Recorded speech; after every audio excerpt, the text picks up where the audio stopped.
Gladiator is a film that many hold dear, often reminiscing about its glory and grandiosity.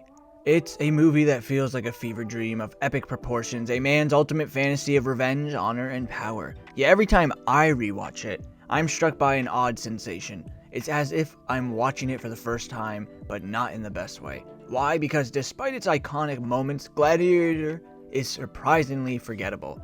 Rewatching the original in preparation for Gladiator 2, I was reminded of its flaws. It's a fine movie, but it suffers from the pitfalls of many so-called classics. It's too long, often tedious, and weighed down by Ridley Scott's overuse of awkward slow-motion sequences. Even the famed Gladiator battles aren't as electrifying as memory serves. The saving grace of the original lies in its writing and acting, which remains its strongest attributes. This brings me to Gladiator 2.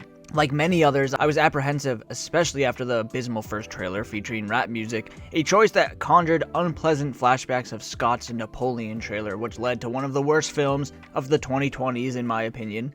But from the moment the artistic opening credits of Gladiator 2 rolled, I knew we were in much better hands this time. This legacy sequel addresses nearly all the shortcomings of its predecessor, crafting an experience that is both engaging and exhilarating. The pacing is a revelation, moving swiftly without feeling rushed, and the narrative offers moments of levity that enhance its emotional depth. The trailer did an excellent job of subverting expectations, leading you to believe certain characters or events would play out differently. Once the film gets underway, it becomes clear just how cleverly it manipulates your assumptions, delivering a far more thrilling and nuanced story than anticipated. Rewatching the original definitely enriched my experience watching Gladiator 2. Not only does it build on the story in a meaningful way, but it also demonstrates significant growth in filmmaking. However, I do have one notable gripe: the lighting. Like I said in my Wicked review, Hollywood's obsession with overexposed, backlit scenes continue to frustrate me. While it doesn't ruin the film, it diminishes the impact of some otherwise stunning sequences. Dynamic lighting, like that in older classics, is sorely missed, and this issue feels like a modern plague in blockbuster filmmaking. That said, much of Gladiator 2 takes place outdoors, where the natural lighting works beautifully, especially in the breathtaking fight scenes.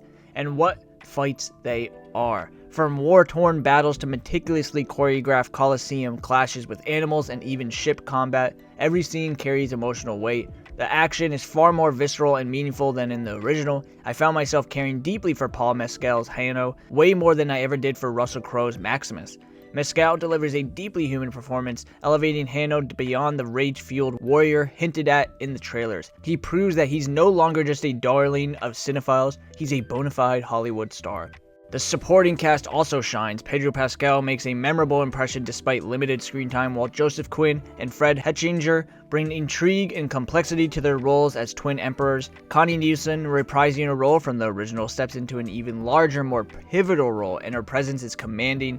Yet, the standout is Denzel Washington, who exudes menace and corruption in every scene, delivering one of the most compelling performances of the film. He's magnetic, easily stealing every moment on screen.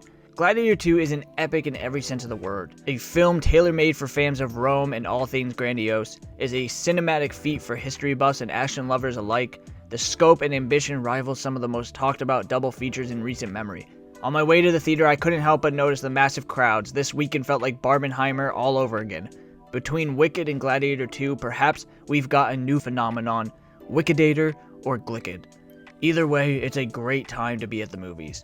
Ridley Scott has delivered one of the best legacy sequels I've ever seen. It's funny to describe him as redeemed, given his legendary career, but after a string of recent misses, Gladiator 2 feels like a triumphant return to form.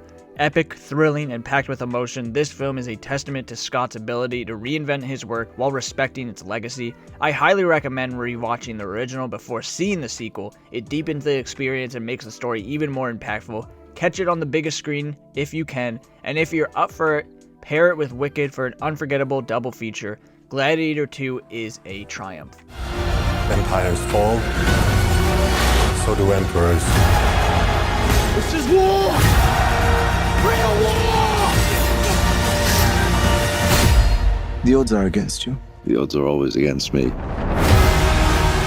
to ramp!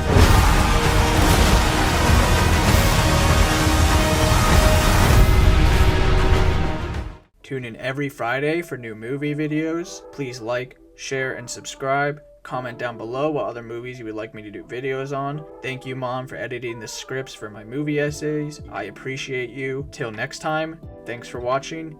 Catch you on the flip side.